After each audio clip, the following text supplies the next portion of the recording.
Welcome to the CISSP Cyber Training Podcast, where we provide you the training and tools you need to pass the CISSP exam the first time. Hi, my name is Sean Gerber, and I'm your host for this action-packed, informative podcast. Join me each week as I provide the information you need to pass the CISSP exam and grow your cybersecurity knowledge. All right, let's get started. Good morning, it's Sean Gerber with CISSP Cyber Training. Hope you all are having a wonderfully blessed day today. Today's an amazing day. Why is it today amazing? Well, because it's CISSP Question Thursday. Yes, and we are going to be getting into some questions as it relates to domain 3.1.2 and 3.1.3. But there's some various questions that we'll have that you can gain access to directly through CISSPcybertraining.com. Go ahead there and you can get them immediately. Yes, you can. All right. But before we get started, we want to talk about one little article I saw come out today. And if you deal in the United States, you deal with a company called Cox. It's not K. COX. Cox has a situation set up where there's supposedly a authorized bypass that are issued that's dealing with the Cox modems. Now, I don't know if you all have dealt with Cox as your service provider. So I have ISPs. Cox is one of them. There's many other ISPs out there, but Cox is a very large company within the United States, and they are an internet service provider that provides obviously your bandwidth to many residential locations.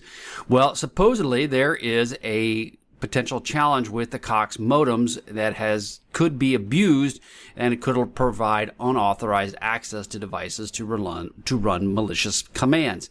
Now, this came out of the Hacker News, and you can actually be able to see this in the show notes. It's researcher-uncovers flaws in Cox modems and the Hacker News. An interesting part about this, though, is I don't know if you all are aware, but many people in the country have Cox available to them. And these issues were addressed by the broadband provider within about 24 hours. So they did say that they were able to get this issue resolved very quickly. However, they can't confirm if it's been abused over the past. Now, one thing that it's interesting about this, and I mentioned this in the podcast on Monday, was around the fact of exposed APIs. And I say this, exposed APIs, I feel, are probably one of the largest data exfiltration points within an organization, because in many cases, organizations really truly do not understand how many API connections they have leaving their organization or connected into their organization. And so if you're not familiar, an API is a connection that will allow for standard protocols between, it's basically an application programming interface is what they call it, but it's basically a standard protocol that allows you to communicate with traffic back and forth between applications. And it works really well because it allows for the streamline of data transfers versus having to have gateways in between or just having just communication challenges. So it makes a really good, easy way to communicate. Well, because of that, though, many people stand them up. And if they stand them up, they don't always know that they exist.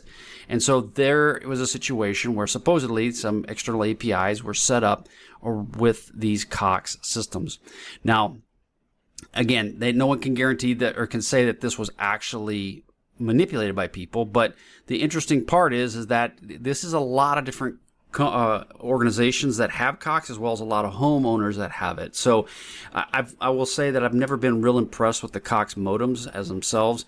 They seem a little janky, and they don't really give you the ability to do a whole lot with them, which I'm not a big fan of. But again, something to check out if supposedly they have fixed this issue as it relates to Cox, but you may want to ask them a little bit about that. All right, so let's get started as it relates to our questions for today. So again, a CISSP Cyber Training, you can go there, you can get access to all these questions and many more as it relates to the CISSP exam. This is going to be, again, over domain 3.1.2 and 3. So, question 1. A company is migrating its data storage to a cloud platform. The cloud provider offers multiple encryption options, including AES 128, 256, and proprietary encryption algorithm. Which encryption standard should the company prioritize for maximum security? Okay, so basically they're moving to a cloud platform and they have different versions, 128, 256, and a proprietary encryption algorithm. When you hear proprietary, get very squeamish. A, AES 128 is faster and more efficient. B, AES 256, it offers stronger encryption key length. C, the proprietary encryption algorithm for vendor-specific benefits. And then D, it doesn't matter. All options provide sufficient security. Well, the answer is B, 256, right? So while both 256 and 128 are considered secure, it does offer a longer key length. That's what 256, making it much more resistant to brute force type attacks. So you would go with that one. Question 2. A company utilizes database with a complex data schema. Developers interact with the database through custom APIs that expose only specific data elements relevant to their tasks. That's a good thing. What security principle is demonstrated here? A, data hiding, as sensitive data elements are concealed from developers. B, abstraction, as the API simplifies the database interaction for developers. Or C, access control, as the API restricts developer access to certain data. Okay, so again, let's think about that for just a second. The company's database with a complex data schema. Developers interact with the database through custom APIs that expose only specific data elements relevant to their tasks. Which security principle is demonstrated? And the answer is D, both B and C, abstraction and access controls. Again, that's the big factor around that is we use the abstraction layer, hiding the database complexity and exposing only necessary functionality, whereas it also enforces access controls by limiting their abilities of the data of the developers. Question 3. A company embeds secret message within an image to conceal its existence. This technique is most closely related to A, stenography, as it hides data within another file. B, encryption, as it scrambles data and message confidentiality. C, data hiding, as it prevents unauthorized access to the message. Or D, hashing, as it creates a unique fingerprint to verify data integrity. And the answer is A, stenography. We talked about that in the podcast. It's basically hiding files inside of another file. And you want to watch the size of that. But then you have to understand what size is the file supposed to actually be. Question 4. A company implements access control list on a file server, allowing for specific users read-only access to certain files. Additionally, some highly sensitive files are renamed with generic names, making them less conspicuous. Which security principle is at play here? Principles are at play. So a company implements an access control list on a file server, allowing specific users read-only access to certain files. Additionally, some highly sensitive files were renamed with generic names. Which security principle is working here? A, defense in depth and data hiding are both employed. B, abstraction simplifies it for users and access controls enforce control. C, encryption protects the data and ACLs restrict access permissions. Or D, stenography hides the data within other files and ACL controls access. And the answer is A. Defense in depth for data hiding are both employed. So basically you got it through access controls are in place as well as your data hiding piece with your tokenization. Question 5. A company needs to encrypt the data at rest on its servers. Which of the following is most relevant factor when deciding between symmetric and asymmetric encryption? So a company needs to encrypt data at rest on its servers. Which of the following is the most relevant factor when deciding between a symmetric and asymmetric encryption? A, processing power required for encryption and decryption. B, the need for secure key distribution and management. C, scalability of encryption solutions for large data sets. And D, all of the above are important.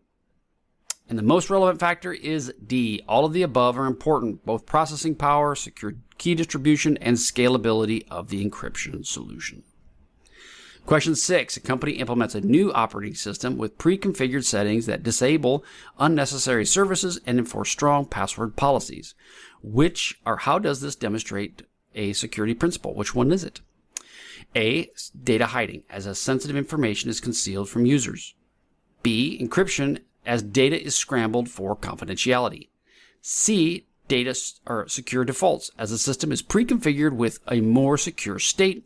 Or D, abstraction, as a complexity of the security settings is hidden from users. So again, we're talking disable unnecessary services and strong password policies. It would be C, secure defaults, as they're pre-configured to be a more secure state.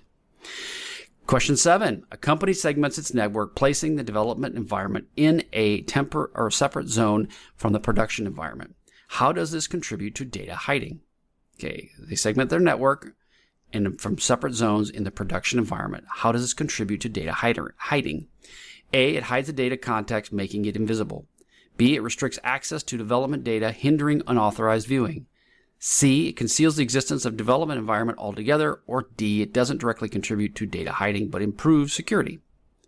So, again, what does this contribute? B, it restricts access to development data, hindering unauthorized viewing. Question 8, a company encrypts its data at rest, in transit, and in use. How does this exemplify defense in depth? A, encryption places the need for other security controls, or replaces the need for other security controls. B, it protects the data in multiple states, adding layers of security. C, strong encryption algorithms ensure data remains unreadable. Or D, encryption simplifies access controls for authorized users. And the answer is B, it protects the data in multiple states, adding layers of security. Like we talk about, again, defense in depth. You want to have multiple layers to 1, stop them, and 2, to also trip them up. Question 9, a security analyst configures a secure boot on a laptop. How does this relate to the concept of abstraction? Okay, abstraction and secure boot. A, secure boot hides the underlying boot process complexity from the users. B, it prevents unauthorized modification of the boot settings and simplifies the management. C, encryption is applied to the boot process, making it more secure. Or D, secure boot doesn't directly relate to any sort of concept of abstraction. And the answer is A, secure boot hides the underlying boot processes complexity from the users, again, forcing them to have unauthorized modifications at a deeper level, while the users interact with the operating system as they typically would. Question 10, a company encrypts sensitive data with strong encryption algorithm. However, all encryption keys are stored on a single server with minimal security controls. Not good. What is the biggest security risk in this scenario? Yeah, okay, well, let's see what you all think.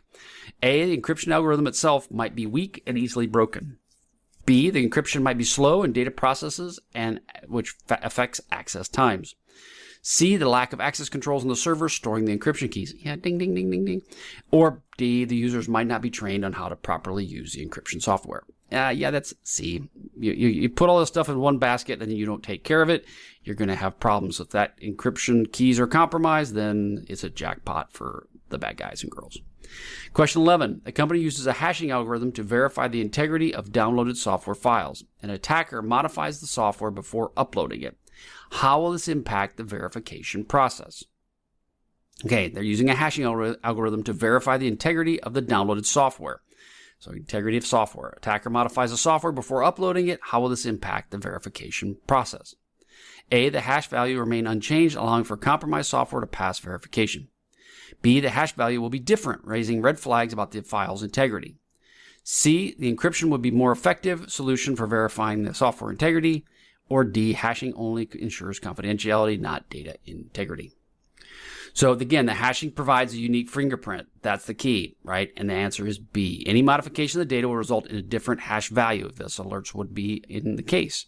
So you'd want to make sure that if you're going to be doing hashing algorithm is the integrity of the downloaded files, you'd want to make sure that if they're making changes to the file, okay, you want to make sure that that has been double checked and modified. So it would make sure that the hashing algorithm matches with what the file should be.